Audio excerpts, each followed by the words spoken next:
Politik dan apa ya, nggak bisa dipisahkan dari santri, Pak, Mas. Karena memang politik ini bagi kami kaum santri itu kan tujuannya untuk kemaslahatan umat, ya kan?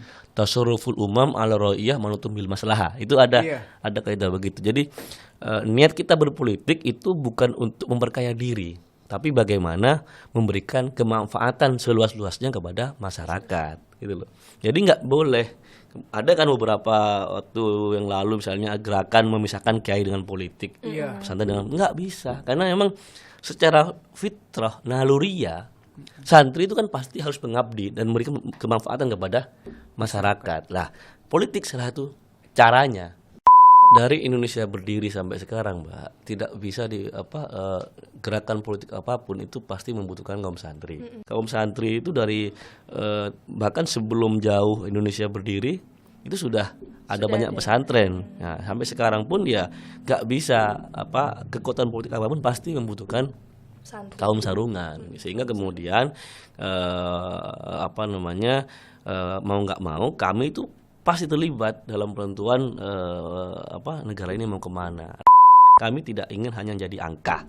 Kami ini tidak hanya ingin jadi begitu ada pemilihan kami diajak dukung, tapi begitu udah jadi ditinggalin, gitu loh. Kami nggak mau begitu. Kami ini punya hak yang sama untuk mengelola negara ini. Kami ini kan di DPR pasti seperti tadi saya bilang harus membawa aspirasi dari santri, tidak hanya ketika mau pemilu dimanfaatkan untuk kepentingan suara. Makanya kami mendorong dan mengawal misalnya nggak boleh ada kotak-kotakan antara santri dengan non santri. Misalnya antara siswa yang sekolah di sekolah negeri dengan yang sekolah di pesantren, itu tidak boleh.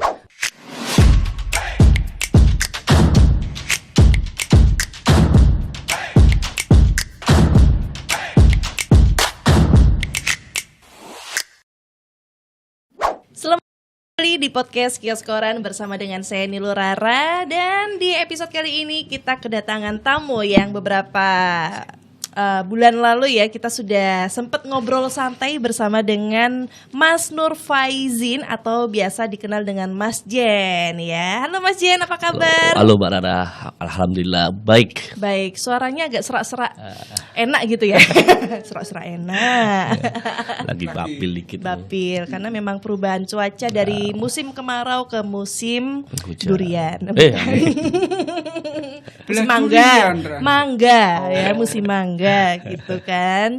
Mas Jen ini anggota Komisi C DPRD Jawa Timur dari fraksi PKB ya kan. Monggo Mas Jen kalau mau diminum karena memang agak batuk-batuk gatel gitu kan.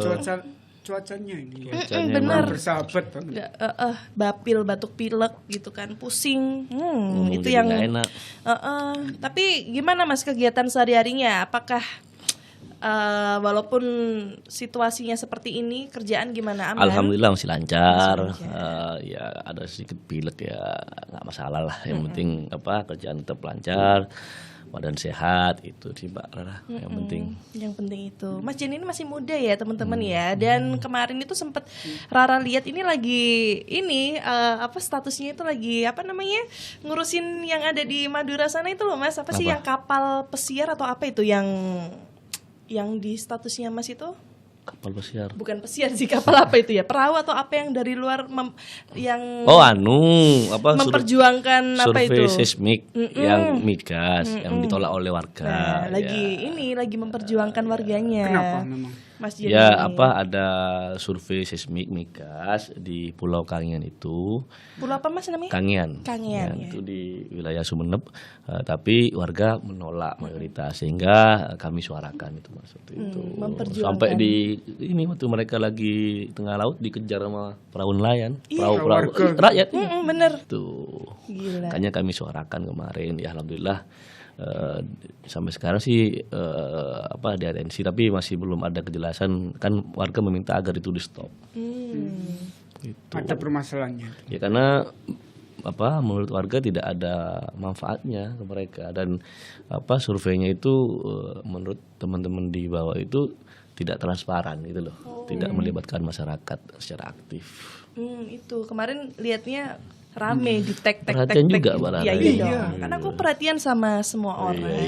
Gitu. siap. Kepo-kepo. Oh, ternyata anggota DPRD ini menyuarakan rakyatnya Iyalah. sendiri gitu kan dari Itu kewajiban, Madura. Mbak. Kewajiban itu. Kewajiban dari Sumeneb ini Mas Jen ini ya. Dapilnya Dapil Madura sana gitu. Dapil 14. Dapil 14 gitu. Tapi ngomong kamu Ra, kenapa hari ini kok mengundang Mas Jen ini? karena Apakah ada kangen. berita yang lagi hot gitu biasanya? Karena Iya dong pasti. Karena kan Mas Jen ini kan aslinya dari Sumeneb, Iya. ya kan? Betul kan? Betul, Dari betul. Sumeneb. Nah, Sumeneb itu kan identik sama kaum sarungan. Ya, Betul ya, Mas betul, ya? santri. apa maksudnya konser Nah, ini? itu dia. Ini kan kita juga barusan melihat sosmed itu kaum sarungan di dunia politik ya, gitu kan ya. Jadi ada beberapa teman-teman juga ini yang sebenarnya opo sih kaum sarungan iku? Opo arek-arek sing biasa neneng dalan sarungan ta ya opo ngono karena kan Sing sunatan, laki-laki Ya, sunatan mikirku yang apa mau mengadakan sunatan massal? Nah, ini apakah suatu identitas atau bagaimana? Mungkin Mas Ya. Jen bisa memberitahu Ya. kepada teman-teman di sini. Sekilas ya, sarungan itu kan identik dengan kaum santri. Kebetulan saya santri, Mbak. Oh, berarti santri. kaum sarungan ini Selamat hari santri kalau begitu. Ya, ini karena kebetulan Ya. juga masih bulan Oktober. Oktober itu kan hari besarnya santri. Karena kan merujuk pada peristiwa resolusi jihad dulu, ada sekutu begitu mau nyerang Indonesia lewat Surabaya itu, yang mau mengambil alih NKRI. Tapi kan waktu itu dengan fatwa jihadnya dari almarhum Syekhona Kiai Hasyim Asy'ari, Mbah Hasyim Asy'ari, yang fatwanya itu kan bagi warga radius 80 atau 200 meter kilo ya, lupa saya angkanya, tapi wajib jihad melawan penjajah. Sehingga kemudian waktu itu kan santri berbondong-bondong menghadang datangnya tentara sekutu, mengusir, sehingga kemudian kedaulatan NKRI terjaga. Itu kan kejadiannya 22 Oktober 1945. Sehingga kemudian pada pemerintahan Jokowi tanggal 22 Oktober itu diperingati sebagai harinya santri. Selamat Hari Santri Mas Jen dan santri-santri yang Jadi lainnya. begitu ceritanya. Baru tahu ini kenapa kok sampai Ada. peringati hari santri. Nah, betul. Jadi peran santri dalam menjaga keutuhan NKRI ini jelas ada jejak sejarahnya. Itu kalau dulu mungkin tidak ada fatwa jihad dari Mbah Hasyim, mungkin sudah bisa jadi NKRI ini sudah nggak kayak sekarang, bisa jatuh lagi kepada pihak sekutu gitu loh. Karena itu kan kejadiannya 22 Oktober tahun 1945 gitu loh. Jadi begitu ceritanya. Luar biasa memang. Karena saya sendiri juga baru tahu kemarin sih ya. Padahal juga sempat agak sedikit rame kemarin di sosmed Apa gitu itu? kan. Yang bukan dikatain sih, maksudnya Ya. dalam artian cara penyampaiannya itu agak menyinggung perasaan ya, gitu ya. kan. Di salah satu televisi. Ya, itu juga kok ya kebetulan gitu loh. Kok pas di hari santri gitu kan. Itu kita mau merayakan hari santri kok tiba-tiba ada serangan yang bagi kami itu membabi buta, Mbak. Apa ya, menyakiti ya? Iya, karena itu kan televisi nasional, media mainstream yang harusnya ketika menginformasikan sesuatu itu kan tidak boleh satu arah, harus dua arah. Atau kalau katanya teman-teman media itu kan cover both side, mengcover 12 sisi gitu loh. Jadi memang kalau orang awam di luar kita, di luar santri itu melihat santri, kalau dia tidak pernah nyantri itu kadang ada hal yang aneh misalnya, bagi mereka. Tapi sebetulnya kalau bagi kami yang memang dari kecil ini memang besar dari nyantri, itu malah hal yang sangat normal, bahkan keharusan. Misalnya kayak kita kalau ketemu orang lebih tua nunduk, cium tangan gitu loh. Itu bukan bentuk feodalisme, tapi bentuk kami menghormati kepada yang lebih tua. Karena kami itu di santri itu kan ini saya pakai bahasa tongkrongan lah, nggak pakai bahasa santri Iya, ya, betul. biar Biar bisa enak juga lah ya. paham kan. Karena kami itu diajarkan adab sebelum ilmu. Jadi sebelum ilmu pengetahuan kami itu diutamakan memiliki budi pekerti yang baik. Nah, percuma kami ini pinter, kami punya kemampuan yang luar biasa, tapi tidak punya etika. Betul gitu sekali, setuju, Tapi sepakat. ngomong-ngomong kehidupan di pondok sendiri itu seperti apa sih, Mas? Ya kalau Ceritanya, ceritanya dari Mas Yin sendiri karena yang kalau di pondok itu kan saya kebetulan dari kecil sudah hidup di pesantren ya. Dari kecil, terus kemudian ketika SMA saya juga pindah ke Probolinggo, mondok di Pondok Pesantren Nurul Jadid Paiton Probolinggo selama 3 tahun. Jadi kalau kami di pondok emang day to day-nya, daily activity-nya emang ngaji gitu loh. Dari bangun tidur sampai mau tidur lagi, ngaji, sekolah, ngaji gitu aja gitu loh. Lah kalau di pondok itu biasanya kan ketika santrinya nambah, otomatis kan nambah bangunan untuk asrama. Itu biasanya santri-santri itu sukarela kita ini bantu-bantu ngecor, bantu-bantu bawain batunya. Tapi itu emang sering terjadi kayak gitu Emang sih ya? dan karena itu kami meyakini ketika kami membantu proses pembangunan pesantren, kami meyakini ada keberkahan di situ, Iya, Mbak, gitu loh. Saya juga waktu SMP juga pernah, jadi sekolah saya kurang kelasnya bangun lagi. Saya bantu, gitu. Bukan disuruh gitu loh. Bukan kemudian kami dipekerjakan, dieksploitasi, nggak ada.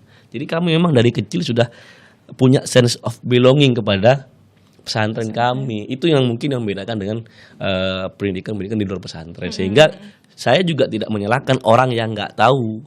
Tapi ya sebaiknya kalau nggak tahu ya jangan ngomong sembarangan gitu loh. Itu sih yang kami sayangkan. Tapi kami juga memaklumi orang-orang yang nggak tahu itu kadang melihatnya dengan POV yang berbeda, sehingga kemudian yang mereka tangkap berbeda gitu loh.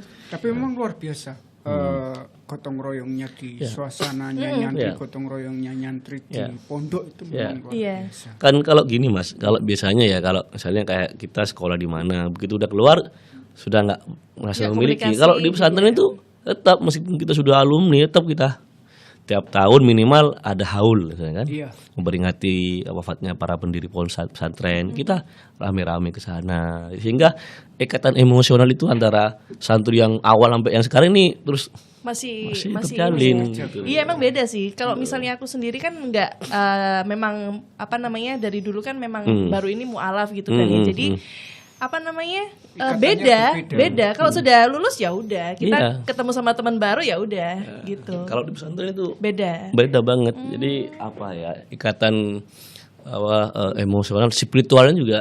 Jadi kiai-kiai kami itu nggak hanya ngajarin kami ilmu pengetahuan, tapi juga mendoakan kami di setiap beliau sholat, di setiap mereka wirid itu pasti mendoakan kami. Jadi tanggung jawabannya itu sangat luar biasa. Makanya kayak kemarin Al-Hosini yang di Buduran itu. Itu saya sebagai kaum santri itu miris gitu loh. Maksudnya mirisnya karena orang membabi buta seolah-olah kiai ini, padahal pengasuhnya itu luar biasa. Karena santri bagi kiai itu dianggap sebagai anak sendiri sudah gitu loh. Beliau itu saya melihat dari wajahnya sangat kehilangan. Dari raut wajah sangat kehilangan betul. Cuma nggak tega beliau dicaci maki karena ya lagi-lagi orang nggak ngerti gitu loh. Makanya di forum ini terima kasih kepada podcast PKK, kami dikasih ruang untuk menjelaskan seperti apa sih kehidupan kami santri-santri gitu loh. Karena saya sendiri juga awam sih. Kadang kan kalau orang awam itu ya cuman ngejudge dari ternyata ini bisa begitu karena si ini gitu kan. Oh ternyata di pesantren itu Mbak, kayak saya misalnya dari umur berapa ya? 13 sudah jauh dari orang tua. Jadi ketika jauh dari orang tua pasti kan yang kami ini kan harus survive, sehingga kami ini dibentuk menjadi insan-insan yang mandiri, tahan banting gitu loh.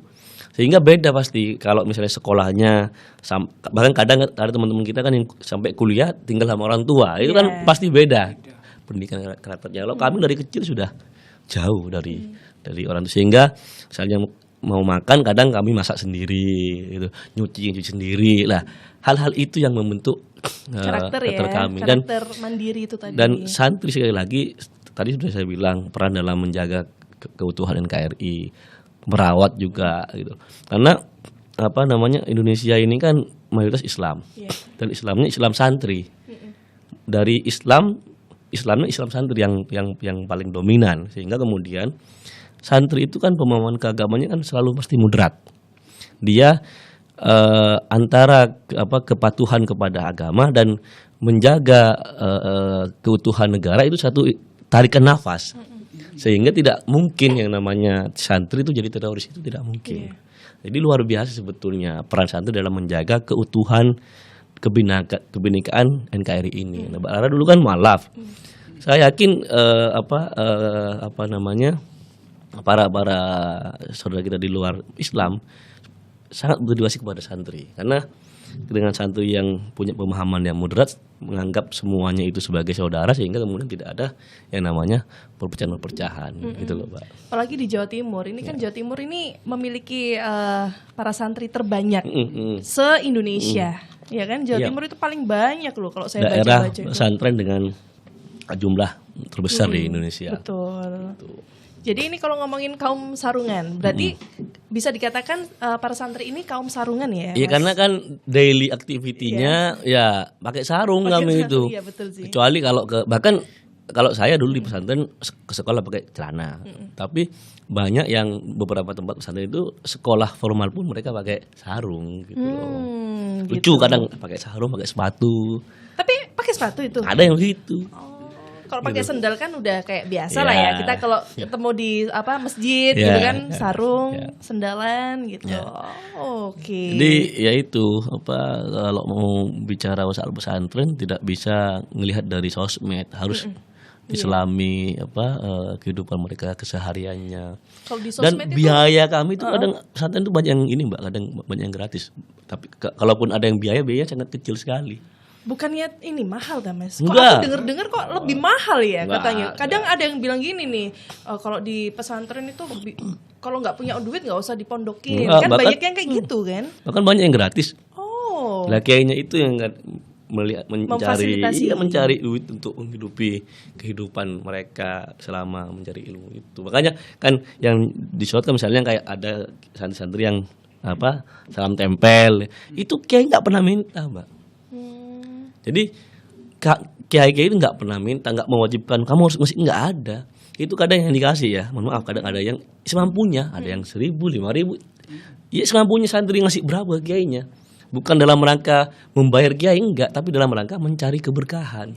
Karena mereka santri ini menganggap kiai sudah mencurahkan seluruh pikirannya, tenaganya, jaringannya semuanya untuk membesarkan pesantren. Lah, karena santri tahu bahwa kiainya itu berjuang untuk mereka, tanpa diperintah santri itu berinisiatif untuk memberikan sumbangan. Sumbangannya berapa? Enggak ada ukuran. Enggak wajib. Enggak ada ukurannya. Ada berapa nominalnya gitu enggak ya? Ada yang 2.000, ada yang enggak punya uang, mereka kadang bawa beras, hasil tanaman, hasil pertanian, hasil tangkap ikannya gitu. Oh gitu. Iya, karena kami meyakini kalau kami ngasih ke kiai apapun yang bisa kami berkah. Itulah pentingnya pendidikan karakter. Betul. Dan jangan dilihat dari satu sisi aja. Betul. Karena memang ada di tempat saya nih ya, di daerah itu. Kita itu masih bisa membayarnya itu dengan hasil bumi. Hasil bumi, ya. Ya. Saking tulusnya ya. Jadi apapun yang kita punya walaupun nggak berupa uang itu tetap diterima. Iya. Ini saya sekali lagi terima kasih kepada podcast PKK ini, karena ya saya dari tadi kan mencoba memakai bahasa-bahasa tongkrongan, tidak pakai bahasa santri, dalam rangka ya untuk mungkin sedikit memberikan POV yang berbeda kepada pemirsa semua. Tapi Mas, ngomong-ngomong, kalau pendidikan sendiri, terutama pendidikan politik, Masnya sendiri kan di dunia politik, bagaimana kalau suasana di pondok? Politik dan nggak bisa dipisahkan dari santri, Pak, Mas. Karena memang politik ini bagi kami kaum santri itu kan tujuannya untuk kemaslahatan umat, ya kan? Tasarruful umam ala ra'iyah manutum bil maslahah. Itu ada kaidah begitu. Jadi niat kita berpolitik itu bukan untuk memperkaya diri, tapi bagaimana memberikan kemanfaatan seluas-luasnya kepada masyarakat, gitu loh. Jadi nggak boleh. Ada kan beberapa waktu yang lalu misalnya gerakan memisahkan kiai dengan politik, pesantren dengan, nggak bisa. Karena memang secara fitrah naluriah Santri itu kan pasti harus mengabdi dan memberikan kemanfaatan kepada masyarakat. Lah, politik salah satu caranya, salah satu toolnya ya politik. Itu. Jadi nggak bisa dipisahkan antara santri dengan politik. Nah, kebetulan kayak saya ini kan memilih tool politik. Gitu. Karena saya santri beling, Pak. Ada ya berarti yang beling ya? Saya ini beling. Tapi beling jadi anggota DPR kan. Apalagi yang nggak beling jadi apa yuk? Ya maksudnya kan bagi masyarakat umum mungkin santri dianggapnya cuma jaga masjid aja kan, ngaji aja. Enggak banyak sisi lah. Kayak saya ini bolos, karena saya ini gitu ya. Ibadahnya enggak rajin ya, saya coba ibadah dalam ranah politik. Oh, begitu. Tapi ya sama aja kan menolong masyarakat itu namanya ibadah gitu. Ya itu dalam rangka merayu Tuhan lah, biar Tuhan sayang sama saya dengan cara saya menolong orang lain. Amin. Banyak jalan. Betul sekali. Jangan berkahnya mencaci orang. Asik. Kalau secara histori yang tadi Mas Jen ceritakan ya, kalau santri dan politik ini tidak bisa dipisahkan gitu kan. Apalagi kaum sarungan atau para santri ini kan pasti memiliki pengaruh besar ya Mas ya dalam politik gitu kan. Apalagi di Jawa Timur. Jawa Timur paling besar gitu kan. Nah ini gimana sih Mas Jen ini melihat posisi dan peran politik mereka saat ini terutama menjelang dinamika politik nasional atau di daerah kedepannya? Dari Indonesia berdiri sampai sekarang, Mbak, tidak bisa gerakan politik apapun itu pasti membutuhkan kaum santri. Dari dulu zaman Soekarno misalnya muncul Nasakom, ya kan, nasionalis, agamis, komunis. Agamis ini kan santri. Pengertian teknisnya kan gitu. Soeharto juga waktu itu begitu bikin fusi partai, 3 fusi, ada Partai Golkar yang mewakili kekaryaan, ada Partai PDIP yang mewakili kaum marhaen, ada P3 yang dianggap mewakili kaum agamis gitu loh. Nah, terus puncaknya pada tahun 99 itu terpilihnya Gus Dur. Gus Dur kan sangat jelas beliau itu dari kaum sarungan kalau tadi kata Mbak Rara. Jadi kaum santri itu dari bahkan sebelum jauh Indonesia berdiri itu sudah ada banyak pesantren. Nah, sampai sekarang pun ya nggak bisa kekuatan politik apapun pasti membutuhkan kaum sarungan. Sehingga kemudian mau nggak mau kami itu pasti terlibat dalam penentuan negara ini mau kemana. Nah, cuma yang menjadi PR bagi kami kan, kami tidak ingin hanya jadi angka. Kami ini tidak hanya ingin jadi begitu ada pemilihan kami diajak dukung tapi begitu udah jadi ditinggalin gitu loh. Kami nggak mau begitu. Kami ini punya hak yang sama untuk mengelola negara ini. Jadi beda kan, cara pandangnya kan beda. Kami tidak hanya ingin jadi pendorong mobil mogok, pendorong begitu dia mogok didorong jalan tinggal kita. Nah, kami nggak mau begitu. Kami ini salah satu pihak yang berjasa dan menjaga NKRI ini dan punya hak yang sama untuk mengelola republik ini. Upaya yang dilakukan apa, Mas? Ya salah satunya dengan kami membentuk partai politik PKB. Partai kami ini kan jelas ini kaum partai yang didirikan oleh para santri. Betul. Jadi diinisiasi oleh para kiai. PKB ini kan ngapunten ya, tidak ada satu pendiri tapi bahasa di PKB itu kan deklarator. Karena ada banyak pendiri gitu loh. Yang itu muncul dari aspirasi dari bawah, kaum santri waktu itu ngerasa penting untuk punya saluran politiknya sehingga kemudian mendesak PBNU waktu itu untuk memiliki partai politik sendiri. Kemudian lahirlah PKB. Lah, kemudian lahirlah kayak kami ini kaum santri menjadi anggota DPR, menjadi presiden, Gus Dur dulu menjadi menteri, menjadi DPR RI dan lain semacamnya, bupati. Nah, karena PKB lah satu-satunya partai yang menjadi saluran paling besarnya kaum santri. Meskipun sekarang PKB sudah berdiaspora, misalnya bertransformasi lah, tidak hanya menjadi politiknya kaum santri. Misalnya kayak di NTT itu kan nggak tahu daerah dengan mayoritas kaum Katolik, ya kan? Tapi di sana ada beberapa kabupaten itu ketua DPRD-nya itu dari PKB, berarti pemenang kan? Bahkan di provinsi kami ini salah satu pemenang dapat wakil pimpinan. gitu loh. Jadi PKB itu dari santri memang, tapi kemudian ini kan orang mungkin baca eksklusif ya, santri. Padahal enggak inklusif. Di kami di PKB itu ada semua agama, Mbak. Oh ada. Bahkan walaupun itu yang mendirikan dari santri. Kayak gitu loh. Gak apa-apa berarti kan ya? Enggak masalah, karena kami partai yang berasal Pancasila. Misalnya nih Daniel Johan DPR RI itu dia Tionghoa kalau nggak salah, tapi agamanya agamanya kalau nggak salah Buddha. DPR RI. Iya. Terus juga dari ada PKB itu. dari PKB gitu. Ada beberapa yang dari Papua, agama Kristen dari DPR RI gitu. Jadi PKB ini memang berasal dari kaum santri tapi untuk Indonesia gitu loh. Betul. Tapi Mas, ngomong dalam pendidikan santri, ada nggak sih sebenarnya di dalam pondok itu untuk pembelajaran politik? Ya itu tadi. Politik bagi kami kaum santri itu sudah kalau secara pelajaran formal ada, misalnya organisasi, ya kan di pondok juga diajari, di pesantren juga diajari bagaimana kami berorganisasi, ngurus pesantren, ngurusin asrama misalnya. Tapi tapi secara naluriah, alamiah, seperti tadi saya bilang, politik dan santri itu tidak bisa dipisahkan karena memang muaranya kan untuk kepentingan limaslahatil ummah, untuk kemaslahatan umat gitu loh. Jadi ya sebenarnya pelajarannya didapatkan ya sehari-hari itu dengan cara komunikasi dengan Pak Kiainya, itu kan pasti dikasih tahu besok sesama umat tuh begini itu mungkin ya. Kayak Kiai itu kadang kami kasihan juga, kadang kalau kayak sekarang kan istilahnya orang-orang itu ada family time, itu kadang beliau-beliau itu nggak punya family time loh, karena sehari-harinya itu ngurusi umat terus, ngaji terus ya, gitu loh. Tapi makanya itu kadang-kadang saya kasihan, maksudnya miris lah begitu, dihujat sedemikian rupa gitu, macam-macam, mereka tidak tahu. Makanya ini penting sekali lagi kami sampaikan untuk memberikan perspektif yang berbeda untuk pemirsa.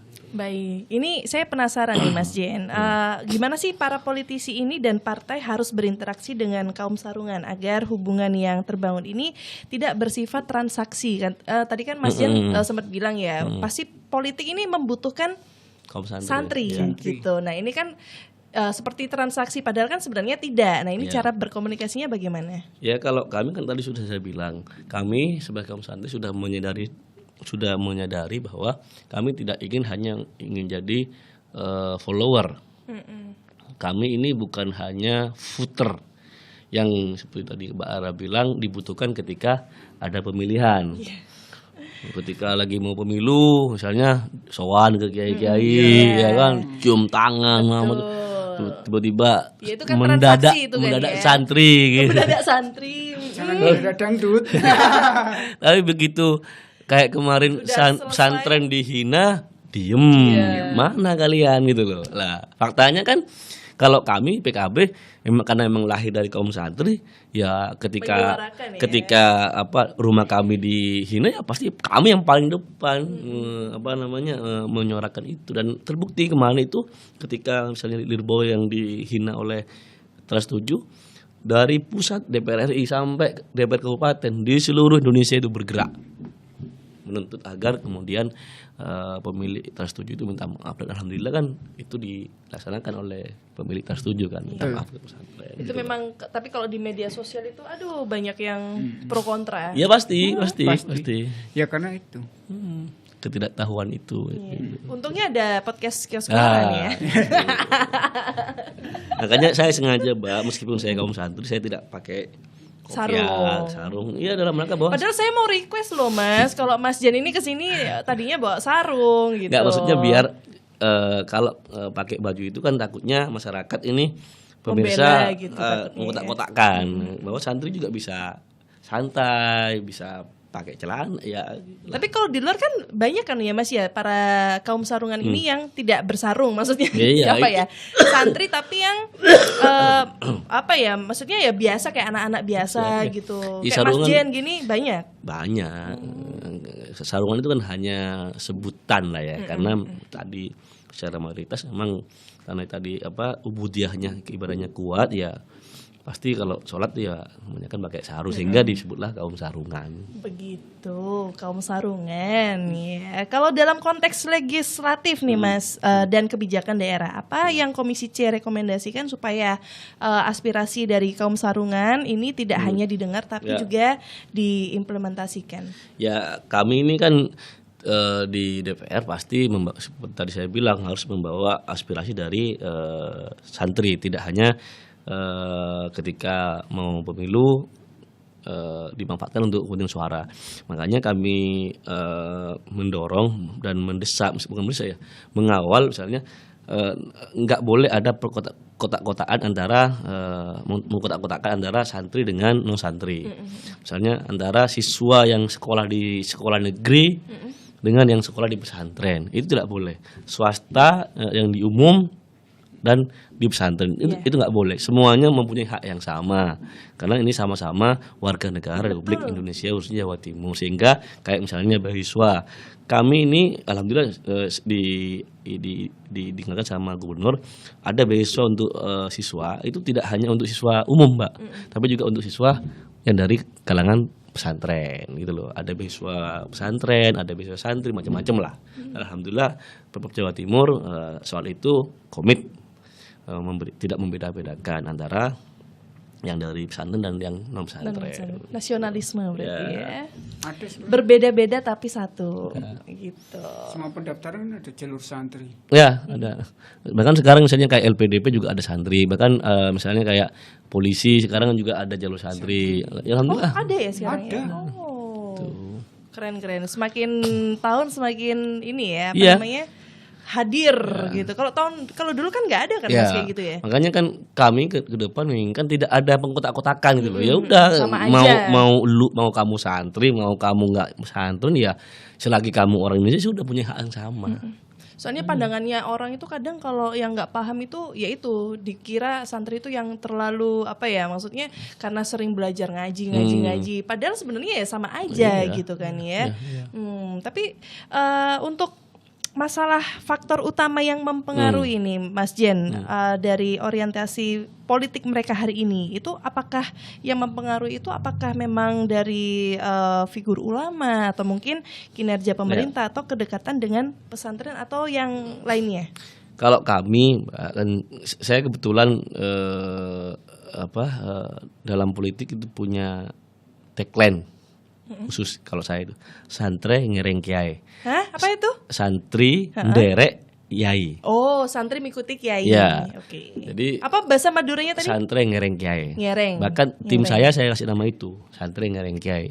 Itu doktrin ke saya pribadi bahwa apapun tindak tanduk saya dalam dunia politik itu tidak boleh melenceng dari ajarannya para kiai.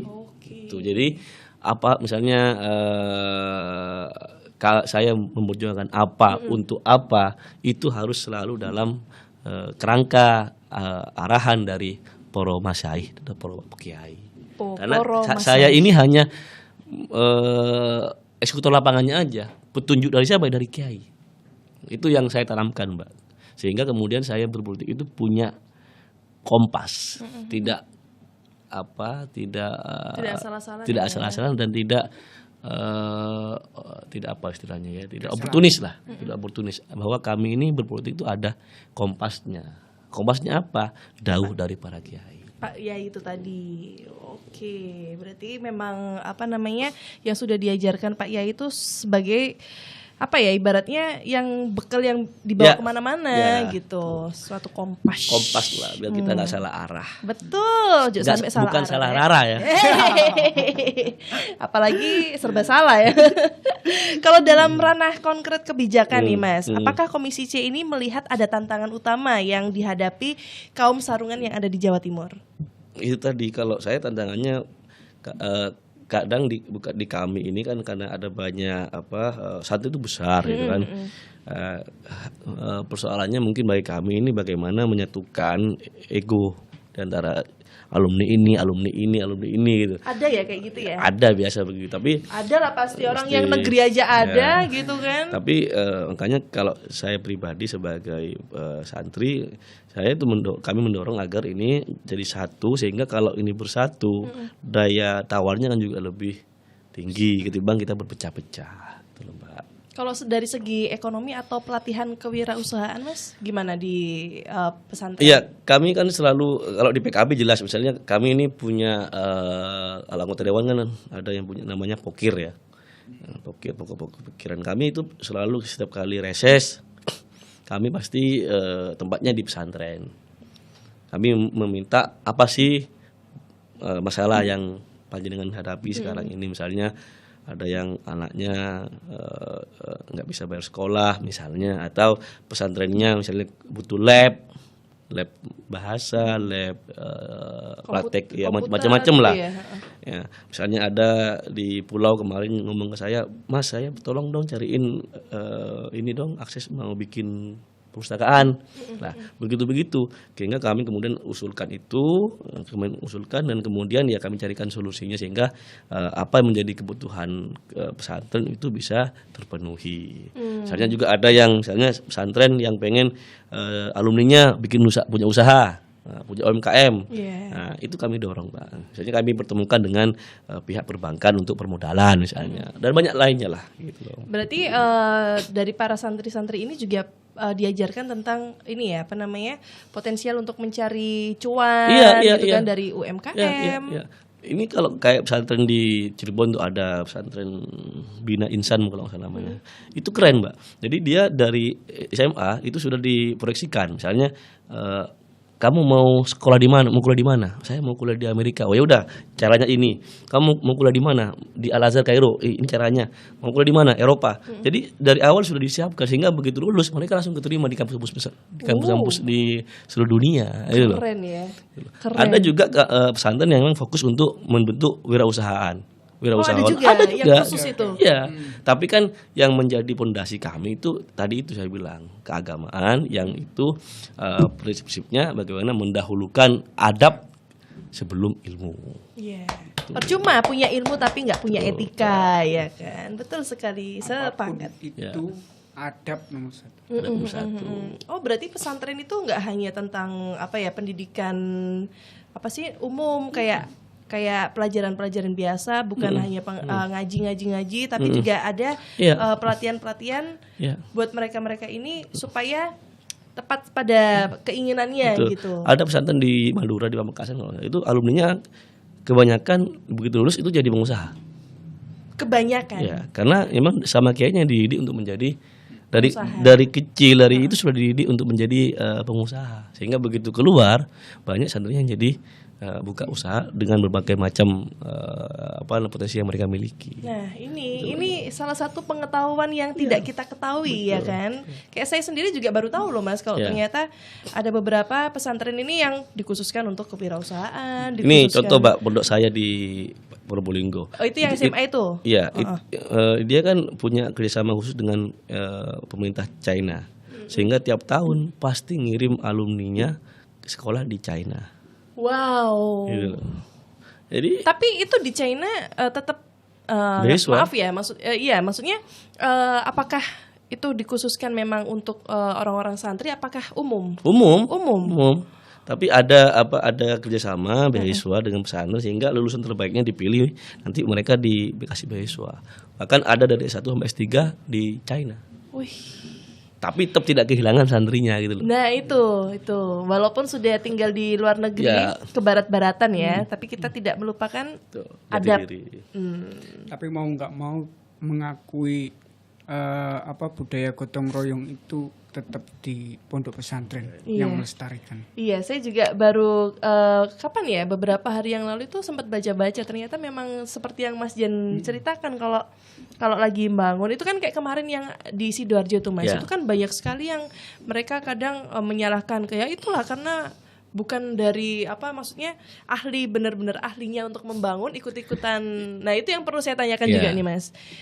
Kalau misalnya para santri ini ikut membantu, itu kan tidak ada kayak basic untuk apa ya, tahu ini campurannya ini. Mbak, itu kan ibaratnya gini lah.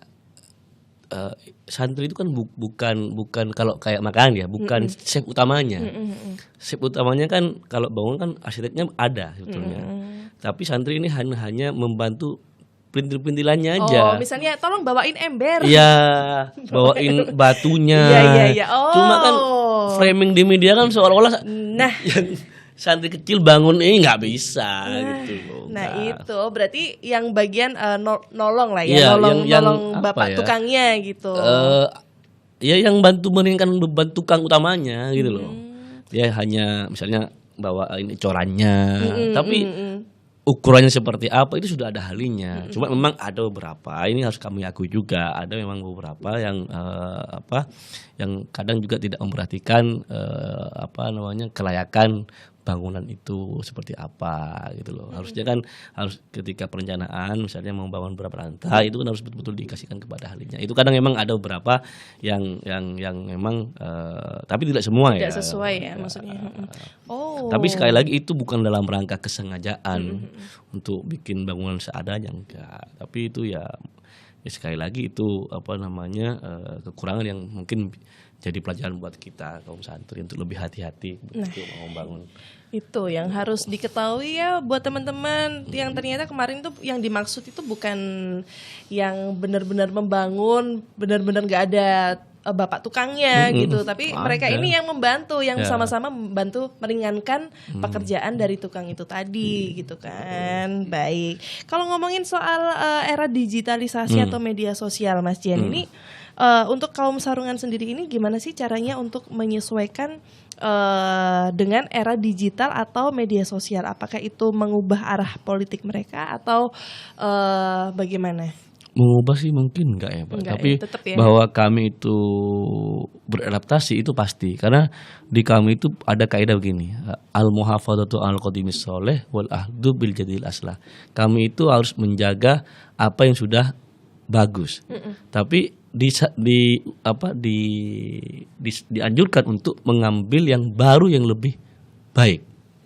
Jadi kami kalau sudah bagus dijaga, tapi yang kurang diperbaiki sehingga itu menjadi kompas bagi kami dalam mengarungi kebaruan-kebaruan teknologi kayak tadi Mbak bilang sosial media sekarang ini kan sudah rezimnya medsos ya, sehingga banyak kayak tadi itu orang ngomong apa aja kadang bebas gitu loh, bebas orang berpendapat tahu tapi dikit kebablasan lah.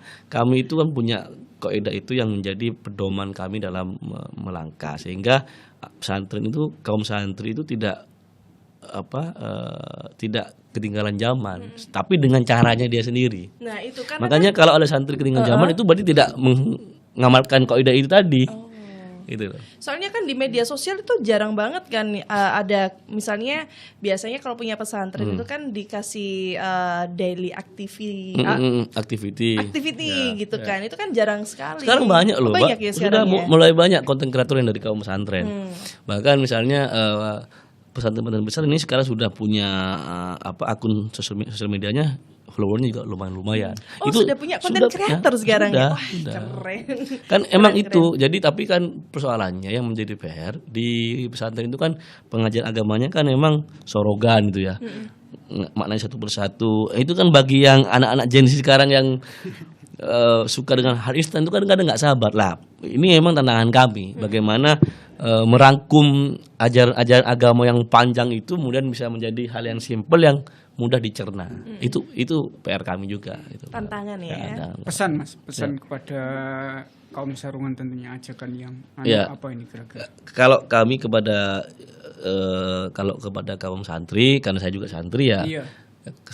Sekali lagi jangan pernah anti kritik. Ya, orang menghina kita ya udahlah itu jadikan sebagai vitamin untuk introspeksi. Sambil lalu tapi kita juga nggak boleh diam. Kita harus menjelaskan kepada mereka fakta yang sesungguhnya. Saya meyakini mereka itu kadang menghina kita karena mereka nggak paham. Betul. Tuh. Sepakat. Nah, dari sini apakah sudah paham anak-anak? Terima kasih Mas Jen untuk pengetahuan hari ini terkait kaum sarungan. Ini sangat bermanfaat sekali buat saya dan juga teman-teman di luar sana yang masih awam sekali gitu kan. Baik, terima kasih hari ini sudah mampir di podcast Kios Koran. Sama-sama Mbak Lara. Matur nuwun, sehat-sehat ya Mas ya. Kita Kapan ketemu nyantrinya? lagi. Hah? Kapan nyantri? Iya, saya nanti lah ya. Kapan mondok? Iya, kapan mondok? Saya belum tahu, makanya tadi Mas Jan cerita itu saya seneng. Oh, ternyata kehidupannya seperti itu, karena kan saya sendiri orang yang benar-benar tidak tahu sama sekali gitu kan. Thank you. Terima kasih banyak. Sampai ketemu lagi ya Mas Jan di podcast kakak-kakak. Di episode selanjutnya. Baik teman-teman, terima kasih banyak yang sudah nonton. Kita ketemu lagi di episode Kios Koran episode selanjutnya.